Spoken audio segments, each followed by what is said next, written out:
April the 20th, Saki O'Sullivan, who I see here somewhere this morning, will be speaking on the Great Fire of London and how crises create opportunities. Dr. O'Sullivan is the Kenneth Curry Professor of English and Irish Literature Emeritus at Rollins College. He's an award-winning teacher and an engaging speaker. He's written a number of books, essays, newspaper columns. He's a past president of the Florida Historical Society, and he is an interesting and fascinating speaker. So we hope that you will mark both of those days on your calendar. That is the 16th of April and the 20th of April. Now I'd like to introduce my co-chair, Dr. Ovid Vitas.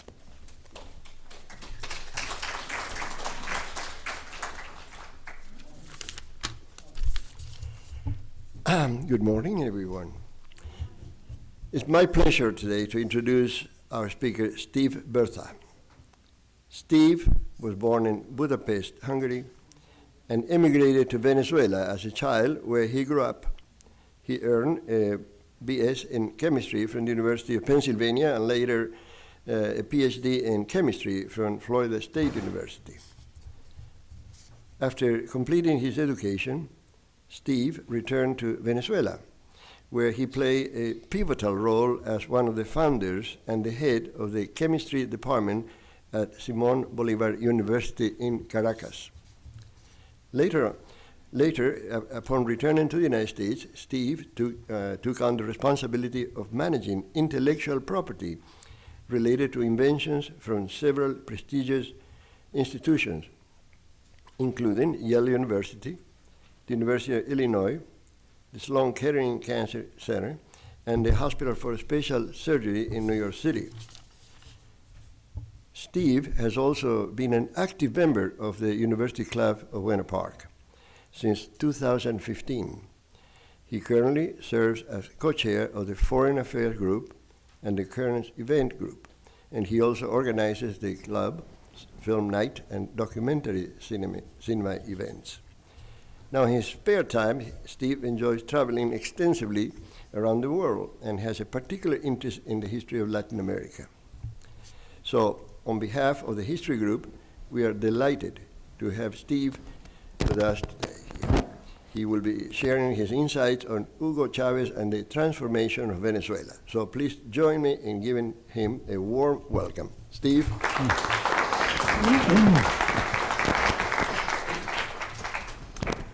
Thank you very much. Nice introduction. Let me see. Okay. So, sorry, one more detail. So before I start talking about Chavez himself, I want to tell you a little bit about Venezuelan history, just a little bit.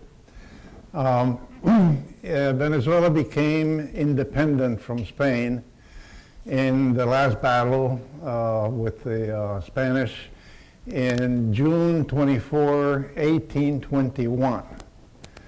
And then Venezuela joined Colombia and Ecuador in an experiment in a big country called La Gran Colombia.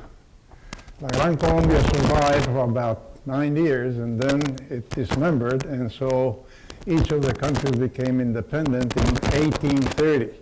So Venezuela is an independent country ever since 1830. And I drew a timeline. Sorry, something is wrong here again.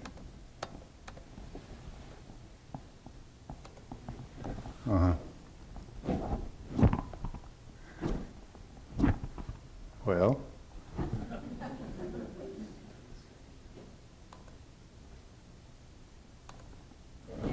all right.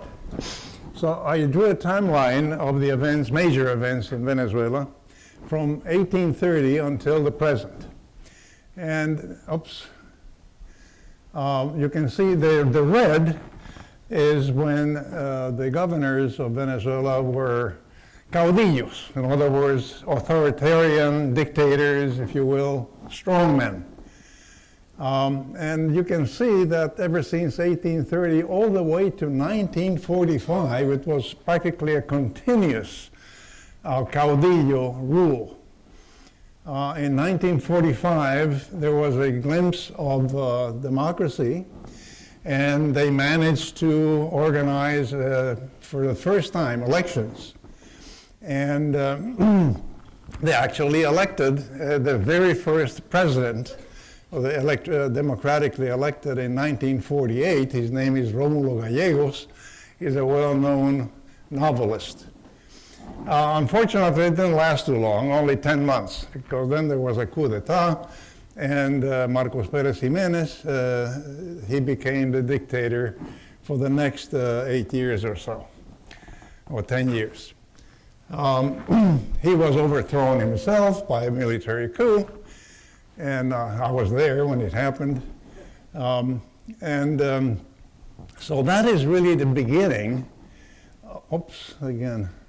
the beginning of the democracy in Venezuela. So they had 40 years of true democracy in Venezuela. And then in the year 1999, Chávez came to power, and well, he started making things more, say, just pink. In other words, a hybrid system which was a democracy, but not really. And then nowadays we have Maduro, not anymore, but he plunged the country into a true dictatorship again. So you can see here that, in this time there were 66 rulers of the country. There were 37 armed attacks against the government in that period of time, 19 constitutions, and so on. So this is not, this is typical really of Latin American countries, and I would like to show you how that is. Here's an example of other countries. See, Mexico is somewhat similar with a little glimpse of democracy at the beginning. Colombia has a little bit more democratic rule in its history, and Peru and Argentina. And here you can see that the change of governors was quite frequent in all of these countries, and the rest of the countries were somewhat similar to these. Another thing that was very important in Venezuelan history is, of course, petroleum, and the price of petroleum particularly. So there are two plots here. The darker plot, or the gray plot, is the real cost or the real price, and this number is adjusted to the present. So you can see that before 1975, the price of petroleum was about $3 a barrel. And then something happened over here, and that was the oil embargo from the Arab OPEC countries. And all of you, I'm sure, remember that when that happened, there were lines of cars buying gas and all that. Well, there was a spike of prices at that time. It went up to about $11, $12 a barrel. And Venezuela was selling petroleum, so there was a river of money coming in. And so all that money, the president at that time, Carlos Andrés Pérez, he was recommended to put the money in a Swiss account or someplace else, but not spend it. But he didn't listen, and so he put it all in the budget and spent it all, misspent it all, and unfortunately that money was lost. Then, in the 1979 and so, there was another jump in the price of petroleum. And it went up all the way to 40. This was because of the Iranian revolution. At that time, there was a different president, Humberto Herrera, and well, he got a river of money of his own. And so he slowly misspent it as well, unfortunately. And then there was a glut of petroleum in 1984, around 84 or so. And so the spigot dried, and the money stopped coming in, and Venezuela had an economic collapse. And so it was about this time that I left the country. I left Venezuela because I did not see any prospects for some long time. And I was right. Because what happened in the lean years, there were 20 years roughly of lean years, of low petroleum prices and relatively low income into the country. And over here, you see there was a dip, a further dip, and that was the Asian crisis, the Asian economic crisis. And this is exactly the time when Chávez was a candidate for president. So the low prices and little money coming in, relatively speaking, was only part of the problem.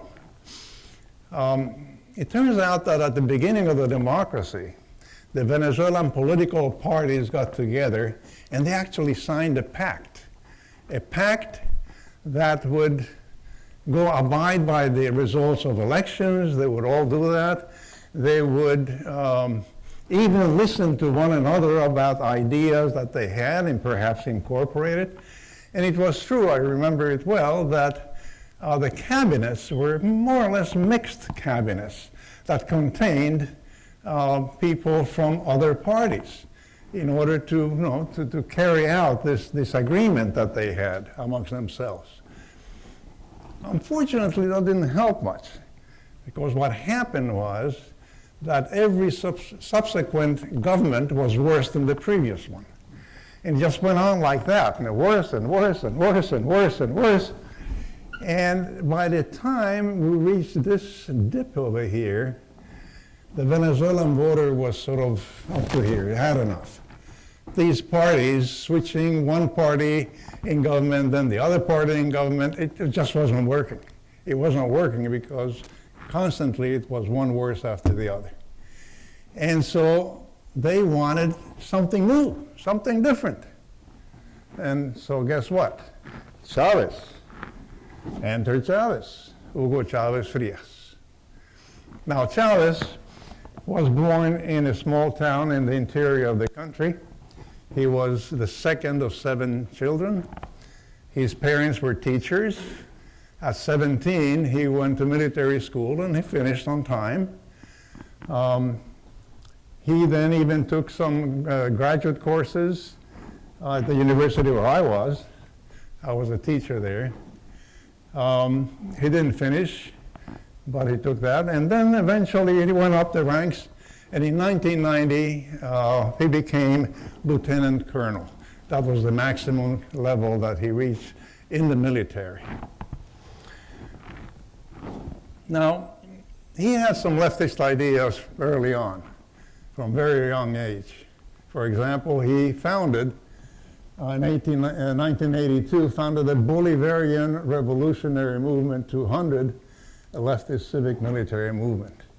Bolivarian means that it's a model of Simón Bolívar, the liberator of Venezuela in the 1800s, in the early 1800s, which was really a social justice and redistribution of wealth. That's what it was. And so he called everything, and subsequently, Bolivarian, because it was based on these writings by Simón Bolívar. All right, so in 1992, he attempted a military coup against President Carlos Andrés Pérez. He failed, and he ended up in prison. So here he is in his cell in prison.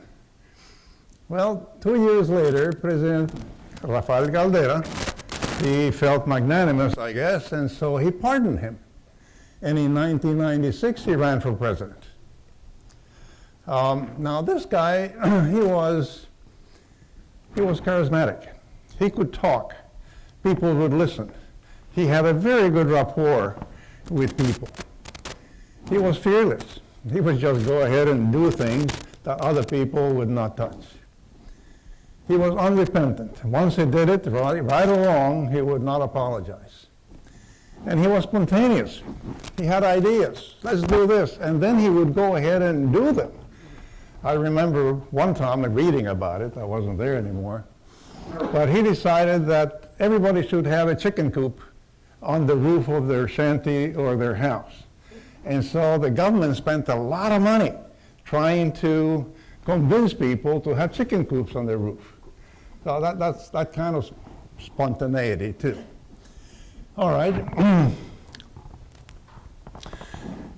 On December 6, 1998, he was elected President of Venezuela with a substantial majority, 56.5% of the votes, promising to amend the 1961 Constitution through the legal process. Everything was going to be legal. So when he took the government in February of the following year, the very first thing he did was to start that process. And the way to start that process was to assemble or have an assembly, a constitutional assembly. Now, how do you do that? Well, the plan was that there were delegates from different parts of the country who was going to get together, and they're going to write the new constitution. And each region had a number of these delegates. So very smartly, his party decided to have only the minimum number of candidates for each region. In other words, if a region had 3 positions, then his party would have 3 people running. The other parties didn't do that. They had whoever wanted to be on that list. No, the party put it on the list. It was the party that decided who would go on to be a candidate. And so there was an election of these candidates for the Constitutional Assembly, and because of this trick, he took over the assembly. With just 53% of the votes, he won 93% of the Constitutional Assembly seats. So the assembly was his. And sure enough, oops, you don't see that, Chávez had his new constitution by December of that year. Already approved by the nation, everything ready to go. That was pretty fast. The result of the new constitution was a formidable expansion of presidential powers in relation to other branches of the government. For example, the president had total discretion over the promotion of armed forces without requiring legislative approval. He could do anything. The Senate was eliminated as a one-chamber assembly, and this eroded the oversight within the assembly, within the parliament, and the checks and balances between the different powers. The president could now hold a referendum without legislative approval. And this was important, as we'll see a little bit later. Public funding of political parties was banned. Now, this was very important because up till now, you see, the agreement among the parties was that the government was subsidized the electoral process. But this was ended here, as we will see, except of course for the government party. But this was very important. The new constitution had a provision for recall of elected politicians, including the president himself. We will see that this will be important later on. But it was not easy to get this process going and actually do the process. But it was there, it was available. And it made it easier for the president to appoint all sorts of government positions like Supreme Court justices, Attorney General, Comptroller General, and the new National Electoral Council. That was a new body that was created in this document. And so as president, he named all the new members of this National Electoral Council. It was a totally Chavista thing. So the important thing here is this. Oops, you can see the bottom again. Anyway, the political system changed from a focus on political parties to the president. This was a very, very important change. Until then, it was the political parties that decided to do things. From here on, it was the president who had power over the political parties. Well, since you had a new constitution, now you had to start exercising using a new constitution. So the first thing that was done after the new constitution was approved was to have new elections for everything, for president, for assembly, for all the positions in the government. It was one election for all in this time. However, the Constitution called for separate elections from there on. In other words, there would be a separate election for president, there would be another separate election for assembly members, there would be another election for the other positions in government like governors, mayors, and so on and so forth. So, but this one, this election was for all positions, and it was held in July 2000. Well, Chávez won the presidency with 59% of the votes this time, a little bit more than before, 60% of the assembly. So he owned the assembly.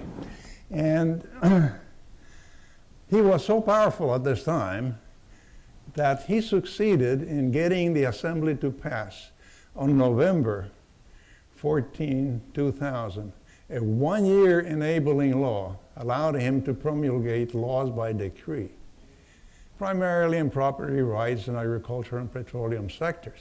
But notice this November 14. Well, nothing happened for almost the whole year. But now calling attention to this November 14, because on November 13 of the following year, one day before the completion of that period, what he did was issued 49 laws by decree, almost none of which had been discussed with any political, social, business, or labor entity. There it is, 49 laws from now on. And here is a sample of the types of laws. Laws of fishing, hydrocarbons, and of course petroleum, maritime trade, ports, anything. This is only a partial list. There's only 19 in this list here. And there were 49 of these laws. There was an uproar. What is this? And not only that, but some of these laws were highly controversial. For example, the law of the land, or land law, provided that the government had the right to tell you what to plant. And if you didn't plant what the government told you to do, they could expropriate your land. And we'll see that that actually did happen a lot. So, and there were many other provisions that were highly controversial. So the uproar was really enormous. And the opposition got organized. We got to do something. And the sectors, the opposition, the business groups, labor movements, civil society organizations, all the new political parties, parent-teacher associations even, former Chavistas. I mean, there was a strong, very strong reaction to these 49 laws, for obvious reasons, of course. And they began organizing protests around the country. Protests continued for 2 years. And one way of protest is by banging pans, for example. And there was a lot of noise in the whole country for a long period of time.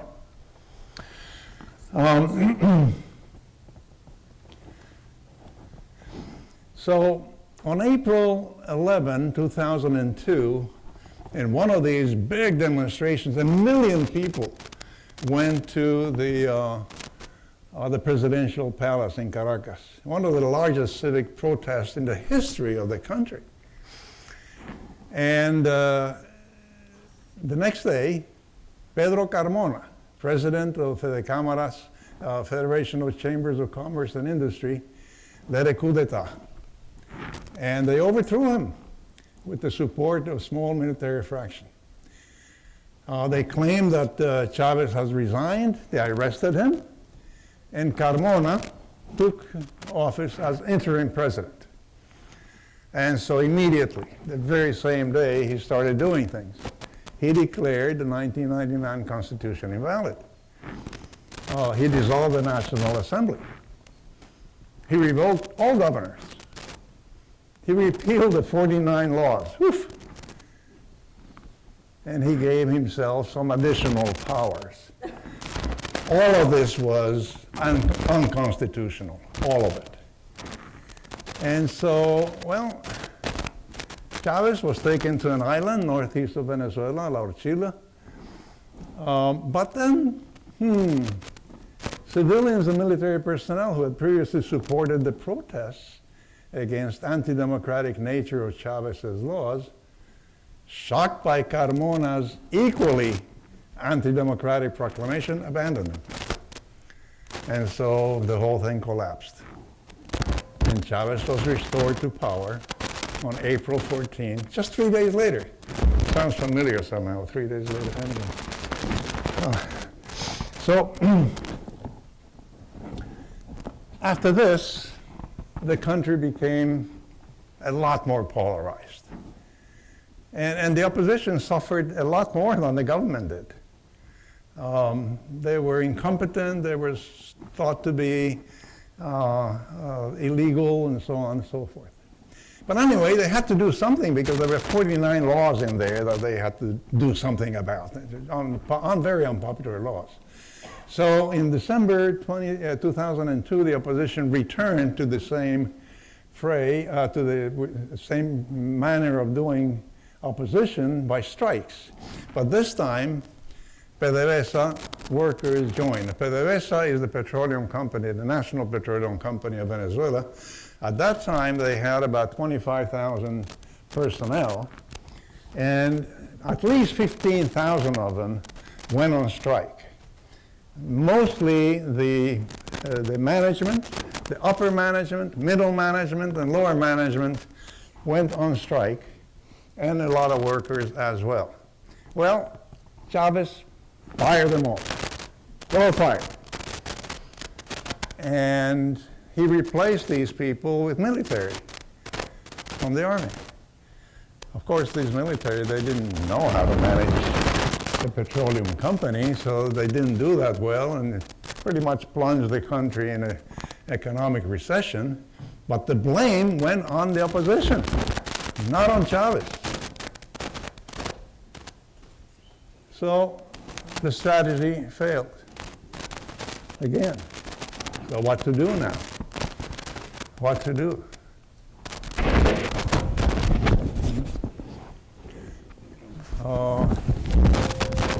So the opposition decided to a new strategy, called a recall referendum.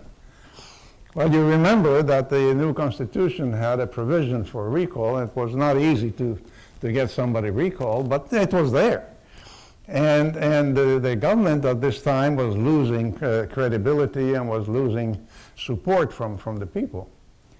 So they decided to do that. And it would, August 15, 2004, they would have this referendum, a recall referendum, and they were pretty sure that they were going to kick out Chávez at that time. So one of the things they had to do, they needed to obtain valid signatures from 20% of the registered voters. But the polls at this time said that, that was not going to be a problem. Enough people were against this government now that they would get the votes, the 20%. And they did. In fact, they got a lot more votes. They got 2.7 million votes. For Venezuela at that time, it was a big number.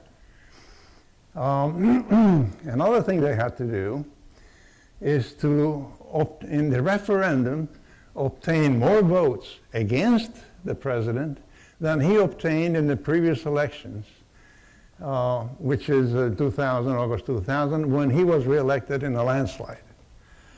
But you know, the polls said that they can do it because his popularity at that time was as low as 30%. And you know, they made the calculation, this is going to work.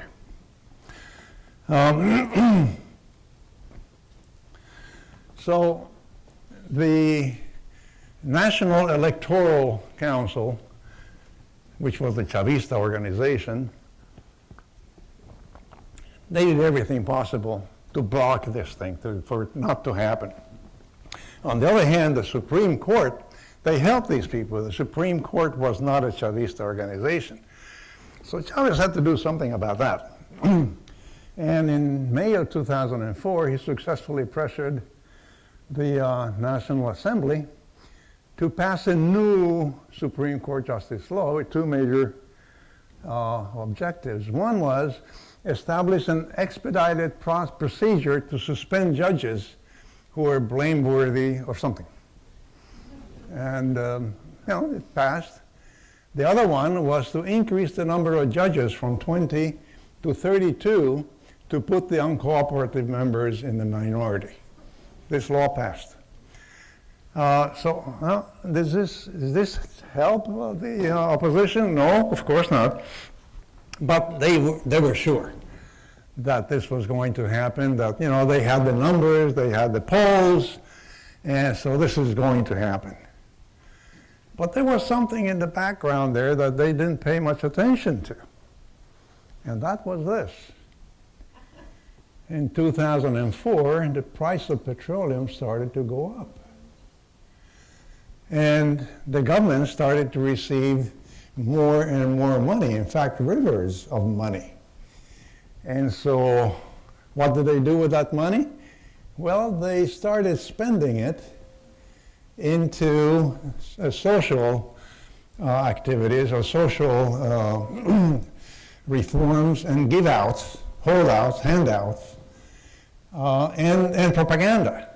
And they spent a lot of money. You can tell how much money they spent on just handouts, giving cash, give them free food, give them free education, give them courses of anything they wanted, and the propaganda.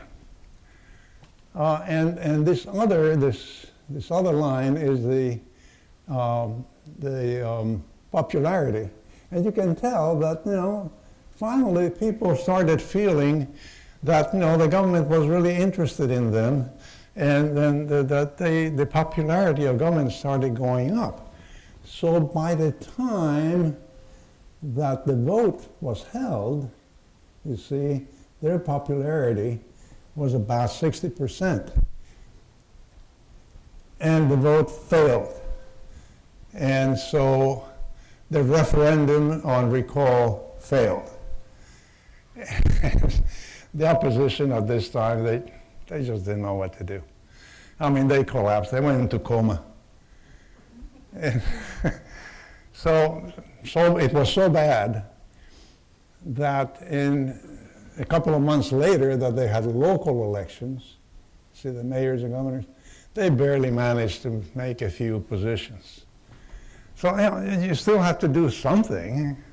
So what do you do in a situation like this? Assembly elections were coming up soon in the following year, so they had a brilliant idea. They decided to boycott the next assembly elections. Fatal!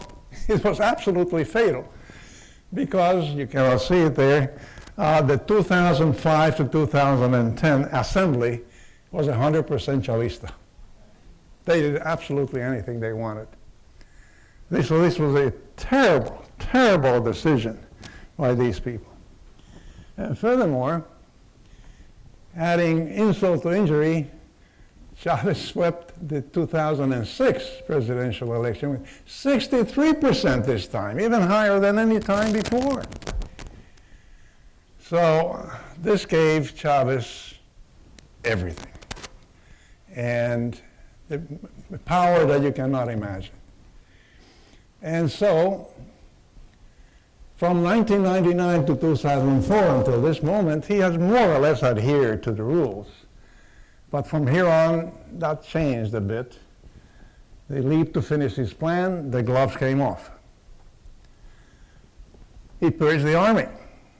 He kicked out thousands of people, mainly, of course, the higher ranks. Only loyal members remained. He punished those who had signed that document. Remember that they had to sign, 20% of the voters had to sign a recall referendum, that they were in agreement with that. Well, he punished all of those people, 2.7 million people.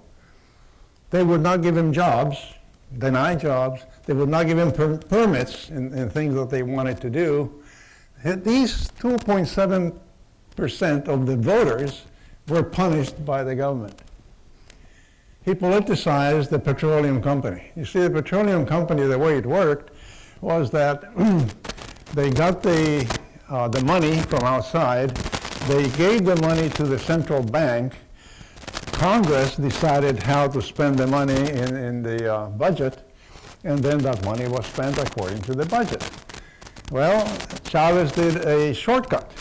Said, no, the money will be spent before it goes to the central bank. And so he had immense amount of money available for anything he wanted. If he wanted to send a check to Mark Cooper for $5 million, he could do it.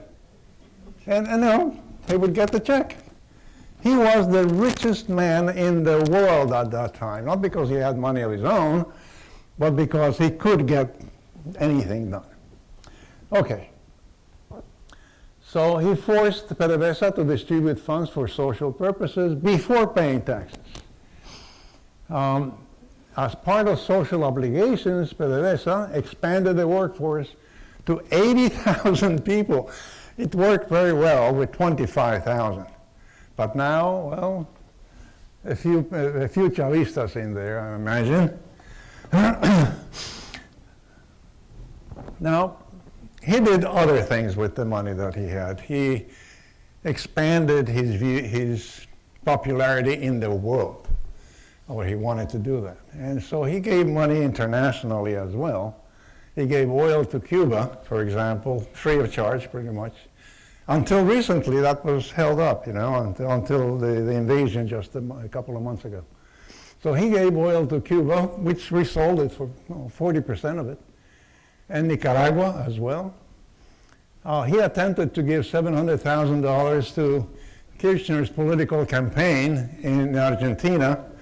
The guy with the briefcase was caught at the airport in Argentina, and well, he was a diplomat, so he wasn't charged with anything, but that was a big problem.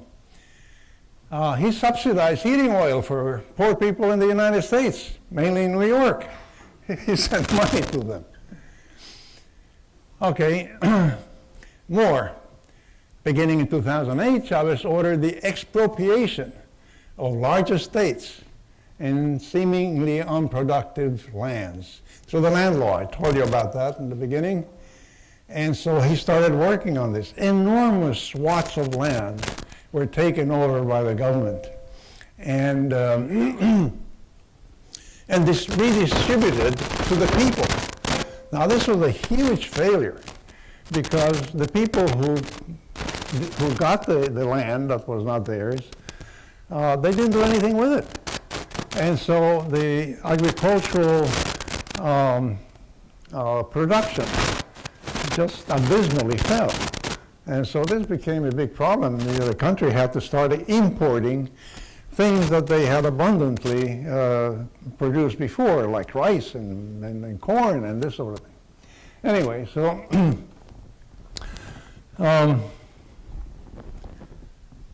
the program, of course, was used to threaten and economically destroy his political opponents. That was really the issue. He also began to expropriate or buy, of course very cheaply, important companies, big companies, steel mills, aluminum production, the real big ones, the big industry, cement, telecommunications like TV and telephone, electricity, food, the production of rice, production of ready-to-eat foods, everything. And he gave control of these companies to his military people. Of course, these military people didn't really know much about how to manage this thing, so in 21 years of revolution, this includes Maduro after him, some 5,000 businesses were transferred to the state. Of these, 2,000 failed pretty much, not a single one improved. Among them, ExxonMobil and ConocoPhillips were expropriated in 2007 after they declined to restructure their holdings in Venezuela to give PDVSA a majority. Total, which is a French company, Chevron, Statoil, which is the Norwegian company, and BP, agreed to retain the minority shares. So they stayed in Venezuela. Exxon and Conoco are still fighting in international courts for billions of dollars because they were not given the appropriate amount of money according to them. And this is what President Trump alluded to when he talked about Venezuela stealing our petroleum and the petroleum assets. In addition to all of this revenue from oil, starting in 2007, Venezuela increased its public debt. Well, how? Issuing bonds, state bonds and PDVSA bonds, selling oil to China on a futures basis. That is, China paid, and they would deliver the oil later. So today, they have obligations to give China oil without retribution because they're being paid already. Also, he bought Russian weapons on credit. We'll see a little bit of this in a moment. And this is the way that the external debt increased from 2007 on. It just went up. It's a pretty steep line. So all in all, the total cost of all of this, the social spending, the international largesse, the industrial investments, land expropriations, all of this was estimated by somebody to be about $300 billion. Now, $300 billion for a small country with 28 million people is a lot of money. And all of it was lost.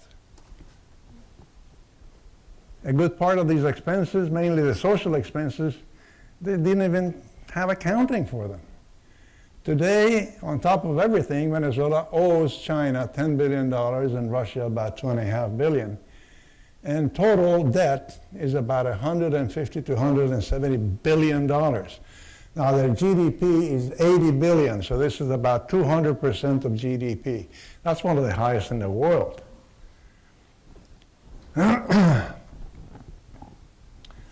One more thing that he tried, starting in 2007, he formed the National Bolivarian Militia, a personal army designed as a civilian volunteer of 100,000 people.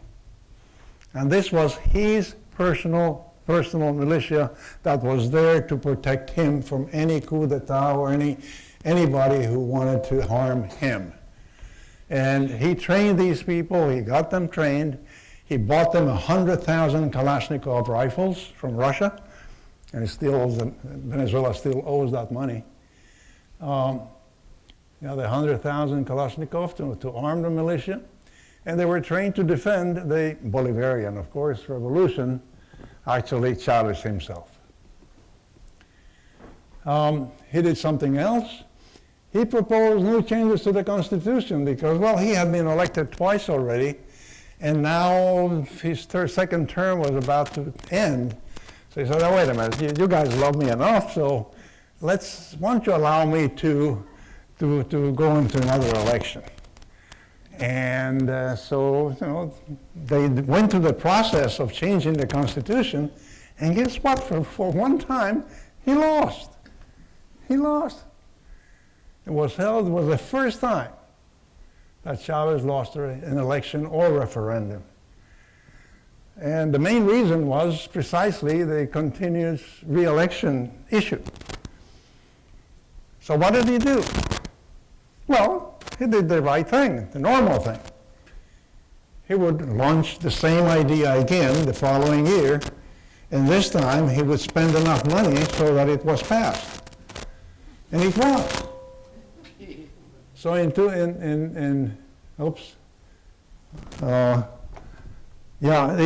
was passed with 55% of the votes because he spent enough money. Anyway, in the elections, the following elections, he was again re-elected because now he could, the Constitution had been changed. So he was re-elected for a fourth consecutive term. Now, on June 10, 2011, it was reported from Havana that he had undergone emergency surgery for pelvic abscess. He did not pay attention to something that was growing there. It was probably colon cancer. And, well, he underwent 3 more operations, but he died in 2013. And so, he was democratically elected.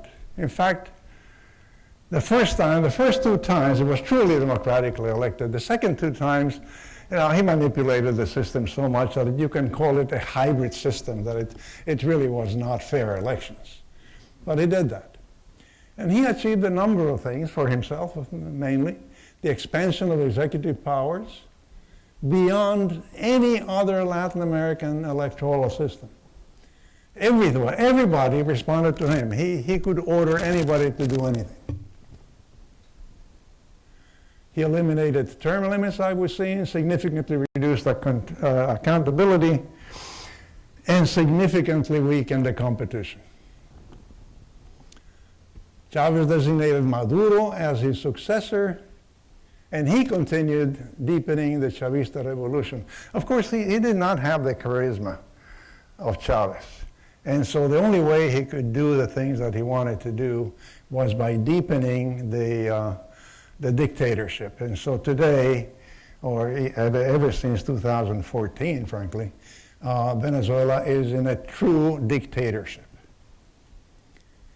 And he ruined the country even more.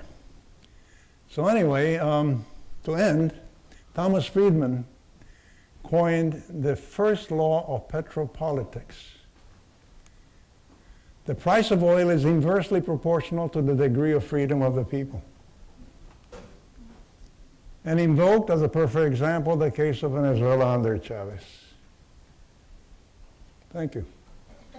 Great presentation. We will take some questions for the audience here. Lori? Yeah. That was terrific. Thank you.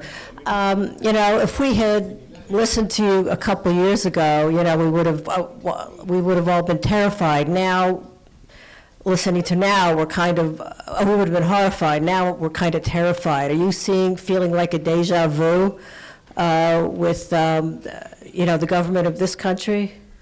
I'm sorry, Or things that are happening in this country? Are you seeing similarities between this and what happened there? I purposefully left that part out. Yeah. I'm going to leave it up to you to make parallels, comparisons, and whatnot. I think there are a lot, but you guys decide which they are and so on. Right. So there are about 8 or 8.5 million Venezuelans outside Venezuela migrated. 1/4 of the population as a result of this, would you say? In the last 5 years, 7 to 8 million Venezuelans have left the country, mainly because of lack of opportunities. There's no work, there's no money, and so they left, and they went all over the world. Your lapel, I think. Yeah. Microphone. They went all over the world, in South America, United States, Spain. Spain is full of Venezuelans too, so 8 million, which is probably even larger than Syria.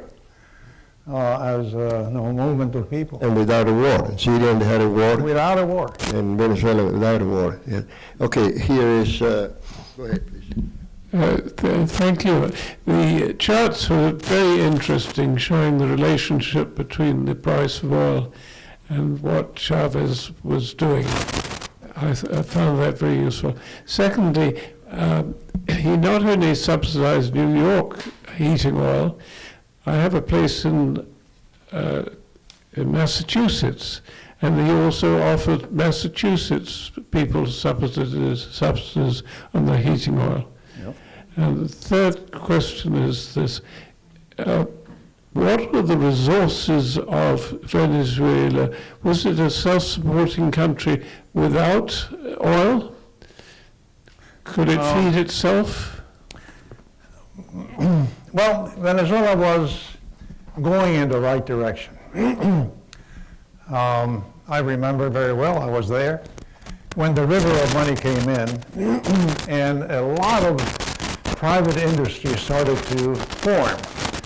And so there were a lot of entrepreneurs, Venezuelan entrepreneurs, founding new things. Unfortunately, that didn't work on the long run. If that had worked, if the government had continued to support those people, it might have worked. The problem was that they stopped supporting those people and put the money in other things with foreign interests, and the money was diverted outside of the country. So to answer your question, I think that there was an opportunity for Venezuela to be oil independent. As a matter of fact, historically, they always talked about that. Then every government would say, we have to do something to get Venezuela independent of oil. But they never succeeded in doing that.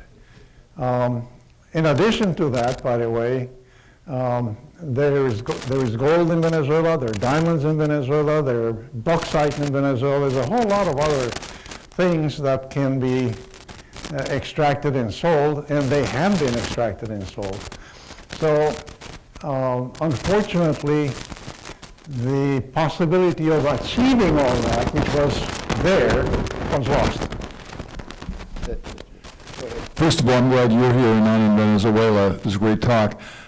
Now that Maduro is in our jail and his vice president is acting president, and the lady that probably won the last election who gave her a Peace Prize to Trump, is there like a sequel to what you just described, or is it going to be more of the same because the vice president is there and that strong guy, I forget his name, is still running around?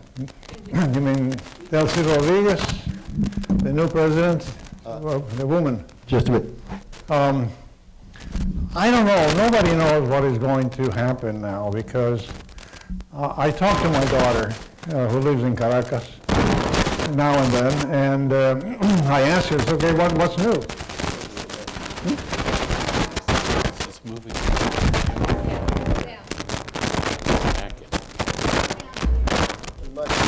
I don't know where.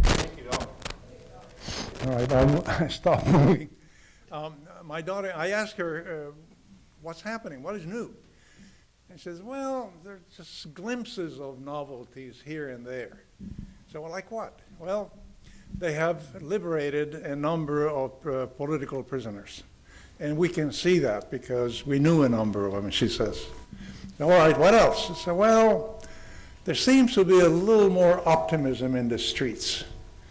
And I said, how do you know that? How do you feel it? I said, well, the prices of real estate are going up. So there are minor things that are happening, but frankly, I don't know, nobody really knows where this is going. I don't even know if the government is complying with American wishes or not. Apparently they are, but I just don't know. First, Eve, that was excellent. Question about Chevron. When they agreed to work with the government, how did they do financially during that time, and what's happened now with them?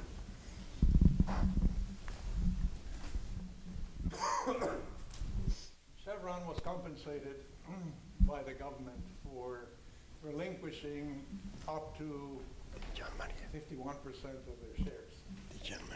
They were never satisfied. And so they fought and they went to international court, and they won in the international court. So they got more money from the state, from the Venezuelan government. I don't know if they're satisfied today. I think they're at least more satisfied because they got a good part of what they fought for. So that's all I know about that. Yeah, thanks, Steve, for the talk. One thing, that gave rise to a Chavez was the poverty rate in Venezuela, according to international statistics, World Bank, et cetera, went from 30% in 1991 to almost 50%, 48%. And the disparity between the ultra wealthy 48% when? in 1999, the year before Chavez became president. So the disparity of wealth, which has been a problem in Latin America, and that in a sense explains how Chavez can come to power and gain the support, because he did have the support of the poor and working class. The other thing is that once in 76, I believe, the oil companies were nationalized. So Venezuela had 51%. And then they were pretty much expropriated, but even though some made a kind of deal with them. The U.S. law, driven by Democrats in 1962, which is still on the books, that if a government expropriates American-owned companies, by law, they have to be cut out of the entire world, IMF, World Bank, and so on and so forth, so that they don't have access to credit. Well, the major companies in Venezuela, Shell, Exxon, and I forget which one. Total. They were expropriated, but they were compensated. And there was an agreement. The oil companies accepted the compensation offered. And so far as I know, at least, there was not a major issue at that time. The issue came in 2007, when the companies did not feel that they were compensated enough. But also wasn't a change that PBS wanted to have the majority in these companies and they That refused? was in 2007. In 1972, when they were expropriated, they were 100% expropriated. In 2007, they only gave up the majority. That was the difference. Okay, we had a question. Yeah, go ahead.